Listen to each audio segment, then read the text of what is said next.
Let's dive straight into the deep end with Descartes.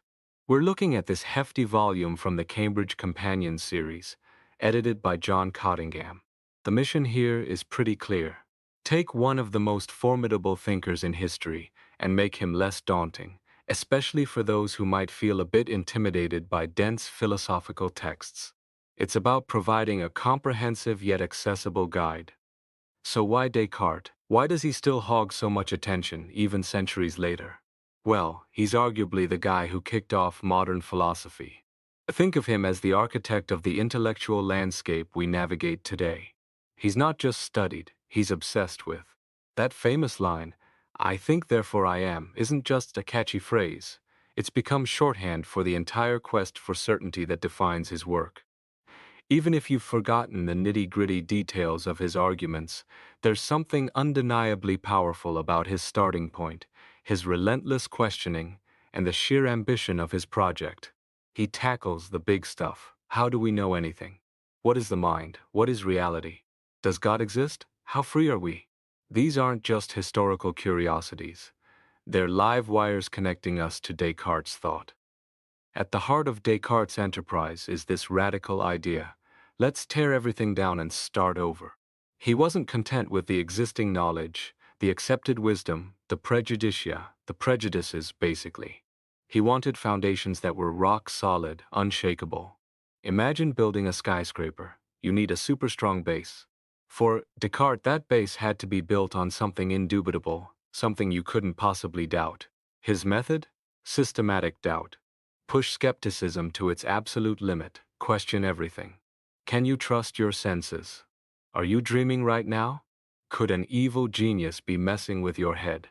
It sounds extreme, maybe even paranoid, but it's a deliberate strategy. By pushing doubt as far as it can go, he hoped to find the one thing that remained untouched by doubt itself, the famous cogito. This became his Archimedean point, the lever upon which he could build his entire philosophical system. Now, while Descartes' quest for certainty is inspiring, it's not without its critics. Thinkers like David Hume looked at this grand project and raised some serious eyebrows. Hume basically said, "Hold on, Descartes. You're claiming to build knowledge from scratch using reason, but aren't you already relying on reason and our cognitive faculties to do the doubting and the rebuilding? How can you be sure those tools themselves aren't flawed?" It's like saying, you can't check your calculator by only using that same calculator. Fast forward to the 20th century, and philosophers influenced by Wittgenstein took this critique even further. They argued that we're all swimming in a sea of language and culture, our forms of life. We can't just step outside of them to get a pure, unbiased view of reality. The idea of constructing a universal master language to describe ultimate reality, maybe that's just a pipe dream. Knowledge for them is always already embedded in our social practices. But hold on before we dismiss Descartes entirely. It's easy to paint him with a broad brush as a simple rationalist foundationalist, someone who believed we could build knowledge on a single, undeniable pillar. The reality, as this companion suggests, is often far more complex. His actual writings reveal layers of subtlety that caricatures miss. And here's the kicker: even if we reject his specific conclusions or methods, we can't ignore his impact. He fundamentally shaped the questions that dominate philosophy today. Think about it. Debates about the nature of knowledge epistemology, the structure of scientific explanation, the status of the self-subjectivity, the mind-body problem. These weren't always framed the way we frame them. Descartes, intentionally or not, set the stage. That's why calling him the father of modern philosophy makes sense. Not because everyone agrees with him, but because understanding his contributions is essential to understanding the philosophical conversation that followed. Let's rewind the clock and look at the man himself. René Descartes, born in 1596 in what is now the town of Descartes, France. He got a top-notch education at the Jesuit College of La Flèche. Now, the Jesuits were great educators, but Descartes later admitted he found their philosophy, despite being polished by centuries of the best minds, contained no point that was not disputed and hence doubtful. He saw the value in the training, but he wasn't buying the dogma. After finishing law school, he hit the road across Europe, famously deciding to seek knowledge only in himself or in the great book of the world. During these travels, his friendship with Isaac Beekman was crucial. Beekman was a brilliant mathematician and natural philosopher, and he really ignited Descartes' lifelong passion for mathematics. This wasn't just about numbers, it was about the certainty and logical structure Descartes saw in mathematical reasoning. Mathematics became Descartes' model for what true knowledge should be like. He saw it as scientia, reliable, systematic, built on indubitable first principles. His early work, published in 1637 alongside his discourse on the method, was packed with examples. He applied mathematical rigor to optics, figuring out the law of refraction, meteorology, calculating the angles of rainbows, and geometry, solving complex problems like papises. But perhaps even more significant was his work on algebra. As Stephen Gaukroger points out, Descartes moved beyond just plugging numbers into formulas. He developed a general algebra capable of expressing abstract relationships, regardless of whether they involved numbers, shapes, sounds, or anything else. This was a huge leap, moving towards a more abstract, structural understanding of mathematics, paving the way for his broader vision of knowledge. This mathematical intuition led Descartes to draft his regulae ad directionem ingeniae, or rules for the direction of our native intelligence. This was his blueprint for a new science. The core idea: science is essentially the unfolding of abstract mathematical relations. But where do these relations come from? Rule 12 gives us the answer. They stem from the self-evident intuition of simple natures. Think of these as fundamental building blocks. There are corporeal ones, like shape, extension, and motion, which form the basis for his physics. Then there are intellectual ones, like doubt, knowledge, and volition, forming the basis for metaphysics. As Jean-Luc Marion argues, this is a massive epistemological shift. Descartes throws out the old Aristotelian idea that objects have inherent essences or natures that determine what we can know about them. Instead, he posits that we directly access intuitable objects through our intellect. It's a profoundly different starting point. And he envisioned this as a unified system where all knowledge, from the simplest to the most complex, is interconnected through chains of reasoning, just like in geometry. So, having identified these simple natures and the power of mathematical reasoning, Descartes set himself a monumental task: to link these elements together to create a unified system of reliable knowledge. But how? He realized the traditional sources, sensory experience, and inherited wisdom were too unreliable. The key, he decided, lay not out there in the world, but in here, within the resources of the human mind itself. He famously declared his intention to bring to light the true riches of our souls and show how we could find all the knowledge we need for life, and even the most abstruse items of knowledge, purely through our own reason, without needing any external authority. This meant embarking on that systematic exercise of doubt we mentioned earlier, designed to clear away the clutter of preconceived opinions and reveal the mind's innate capacities. And so we arrive at the moment of truth, the cornerstone of Cartesian philosophy, the cogito. In the first meditation, Descartes methodically dismantles potential sources of knowledge. Can we trust our senses? Maybe we're dreaming. Can we trust mathematics? What if an evil demon, a supremely powerful and cunning deceiver, is manipulating everything, making us believe falsehoods even about basic arithmetic? He pushes doubt to the brink. But then, in the second meditation, something clicks. Even if such a demon exists and is deceiving me, what does that imply? It implies that I am being deceived. And if I am being deceived, surely I must be thinking. The very act of being deceived, or even entertaining the possibility, requires a thinker. Therefore I exist. This isn't just a conclusion. It's presented as self-evident, a truth that shines with its own light, immune to the most radical skeptical scenarios. This, Descartes declares, is his Archimedean point, the unshakable foundation upon which he will rebuild his entire philosophical system. Now, this cogito sounds pretty straightforward, right? I think, therefore I exist. Descartes himself seemed to think it was just following the obvious light of reason. But philosophers haven't let it slide that easily. Peter Markey's essay dives deep into the complexities. Is the cogito purely intuitive, or is it also deductive? Does it really stand alone, or does it secretly rely on prior concepts of thought or existence that we already possess? How exactly is it supposed to be indubitable? And how does it fit into his larger theory of knowledge, particularly his claim that all clear and distinct perceptions are true? Defending the cogito means showing that the meditator's awareness of thinking and existing is so fundamentally grounded in reason that no conceivable doubt can penetrate it. It's a high bar to clear. Okay, so we have this secure starting point. I exist as a thinking thing. But Descartes needs more than just that. To rebuild a trustworthy system of knowledge, especially one that includes the external world and God, he needs to establish that God exists and is a non-deceiving God. Why? Because only a perfect God could guarantee that our clear and distinct ideas are reliable indicators of truth. Without God, how do we know our ideas aren't just elaborate illusions? So, in the third meditation, he presents his causal argument for God's existence. He reasons that the idea of God within him possesses an immense objective reality, meaning, the content of the idea itself is vast and perfect. Since he's an imperfect creature, he couldn't have generated such an idea himself. Therefore, it must have been placed there by a perfect being, God. Later, in the fifth meditation, he adds another argument, often called the ontological argument, suggesting that the very concept of a perfect being necessarily includes existence as part of that perfection. Once God is established, Descartes can finally breathe easier, knowing his clear and distinct perceptions are trustworthy guides to truth. Here's where things get really interesting, as Jean-Marie Baissard highlights.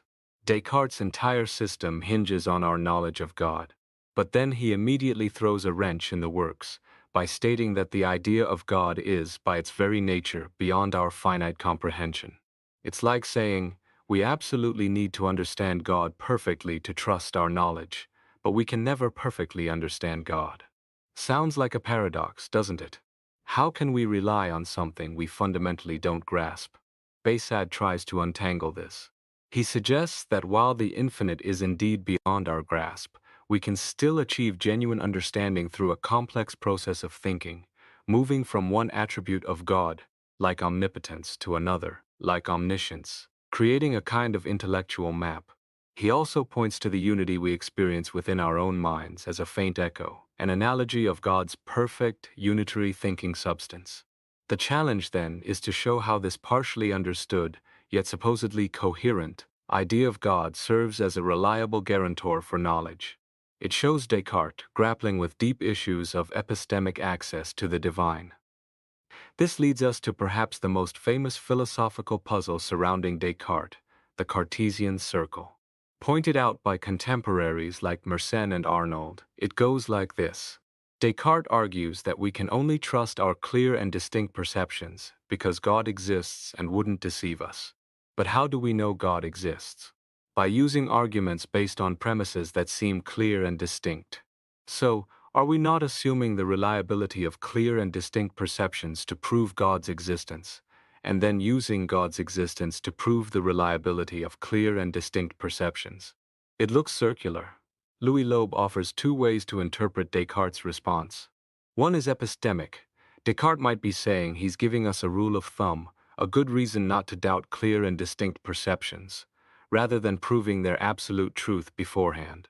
The other is psychological. He might be arguing that once you truly grasp a clear and distinct idea, it becomes psychologically impossible to doubt it, regardless of other considerations.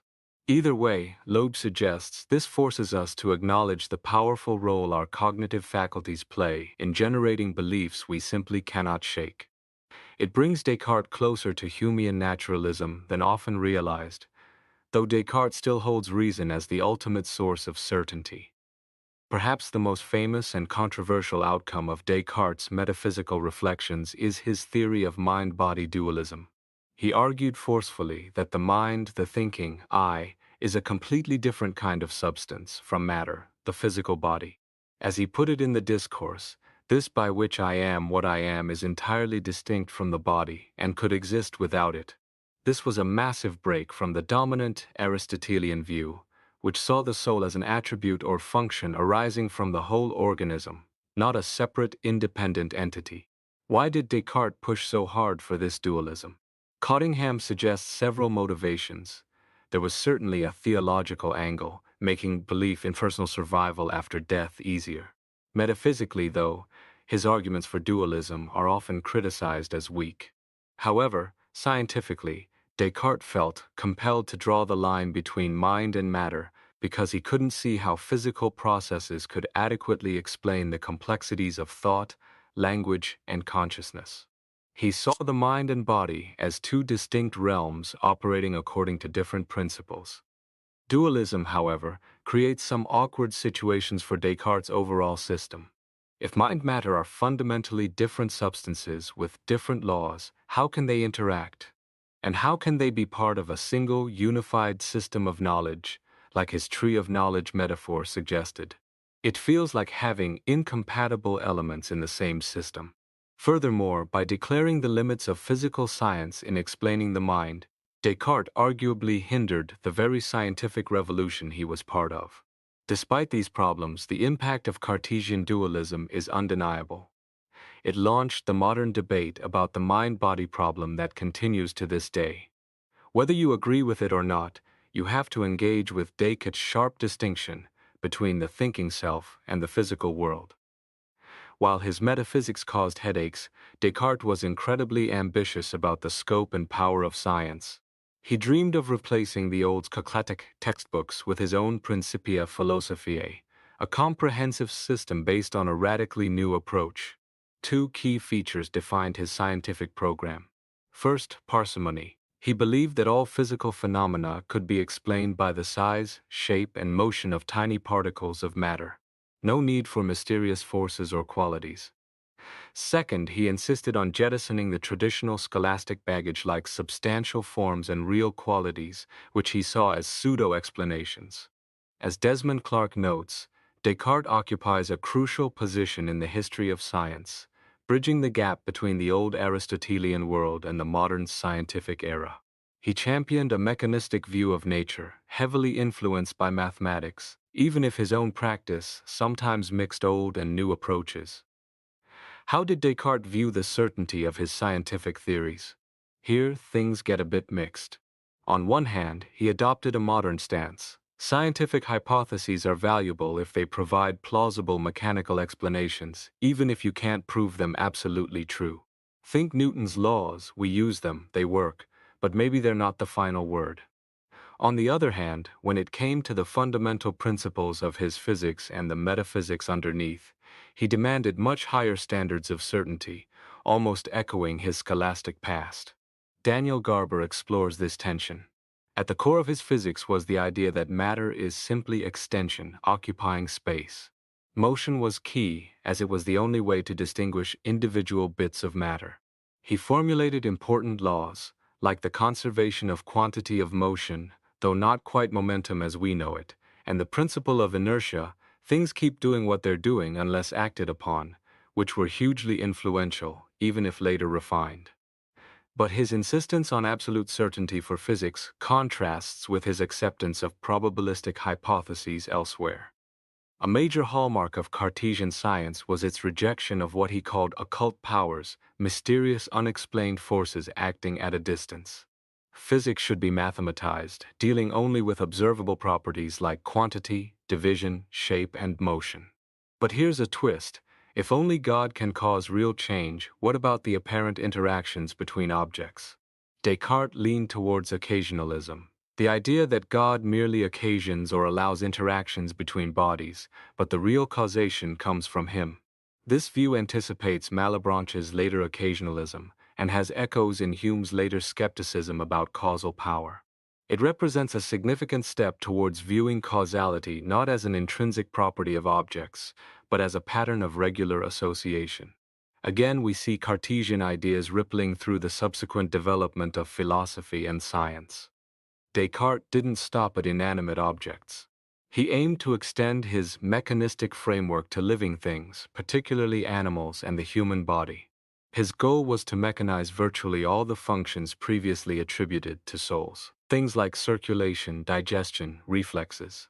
The guiding image was that of an anime machine, a complex automaton whose behavior could be explained purely by the structure and workings of its internal organs and mechanisms. Think of a clockwork doll, that was roughly the analogy. Gary Hatfield emphasizes how influential this mechanistic model became for the development of modern biology and psychology. It shifted the focus from purpose or soul to structure and function, laying groundwork for later scientific inquiries into life processes. But this mechanistic view of the body clashed directly with his dualistic view of the mind. How does the immaterial mind interact with the material body? This became Descartes' greatest headache. Gary Hatfield identifies two conflicting aspects of his approach.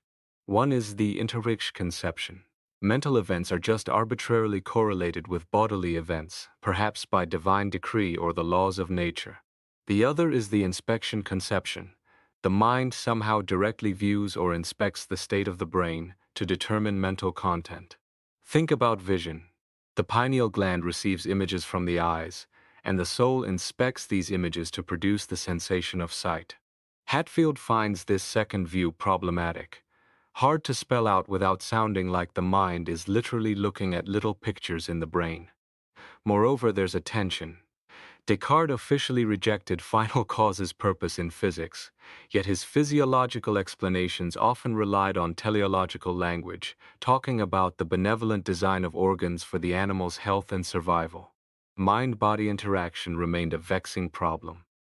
Descartes tackled some of these mind-body issues in his final published work, Les Passions de l'âme, The Passions of the Soul. Here he shifts focus from metaphysics and physics to ethics. He saw the emotions arising from the interaction between mind and body as central to the good life. They can bring joy, love, and other rich experiences.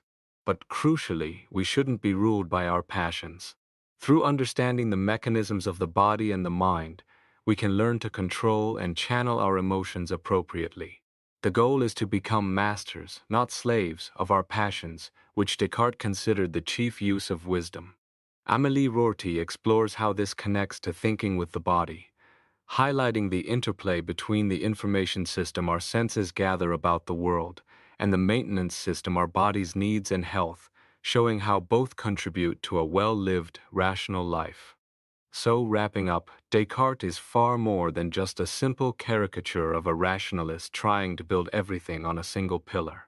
His work is intricate, facing profound challenges, yet undeniably foundational. He reshaped the very questions philosophy asks about knowledge, reality, the mind, and the body. His legacy isn't just in the answers he gave, but in the enduring questions he raised, questions that continue to resonate in our intellectual landscape today.